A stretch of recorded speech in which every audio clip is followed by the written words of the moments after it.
Russian opposition activists have stepped up complaints they are being silenced on digital platforms. On the final day of parliamentary elections, there have also been numerous reports of irregularities, including ballot stuffing and forced voting. The Electoral Commission has dismissed the complaints, saying they are part of a well-financed campaign from abroad.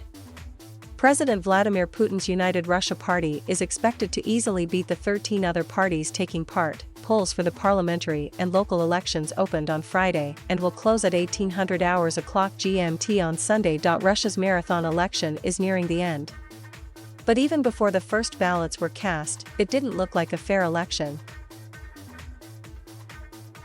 Many opposition politicians and activists had been barred from the ballot. First and foremost, supporters of the jailed opposition leader Alexei Navalny. The coronavirus pandemic was the official reason for spreading voting over 3 days. But critics say the extended poll lacks transparency and is open to abuse. Reports of voting irregularities have been coming in from across Russia, including allegations of ballot box stuffing and of people trying to vote twice. The authorities dismiss accusations of widespread fraud. The head of Russia's election commission said the criticism was part of a planned, deliberate campaign, well-financed from abroad. It's a sign of things to come.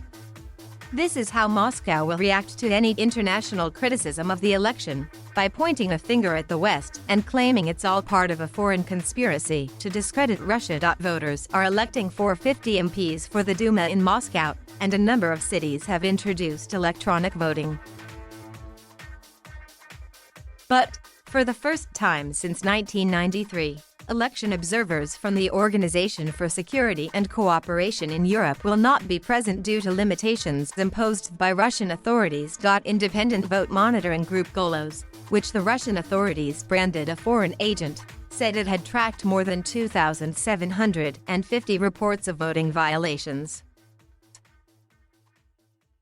The Russian Election Commission said it had received just 137 reports of voting coercion. Long queues were seen outside some polling stations on videos published on social media. Interfax news agency reported that this was especially the case outside police stations.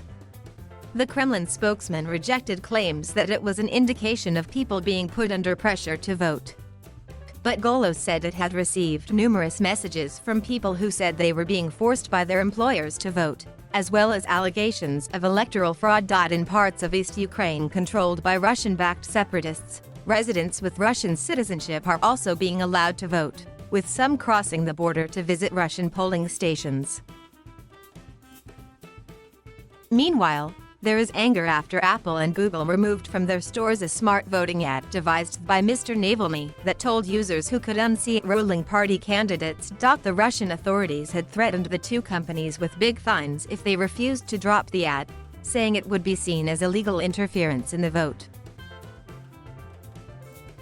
Navalny ally Leonid Volkov accused the tech giants of having caved under the Kremlin's blackmail. Thank you for watching. Please subscribe.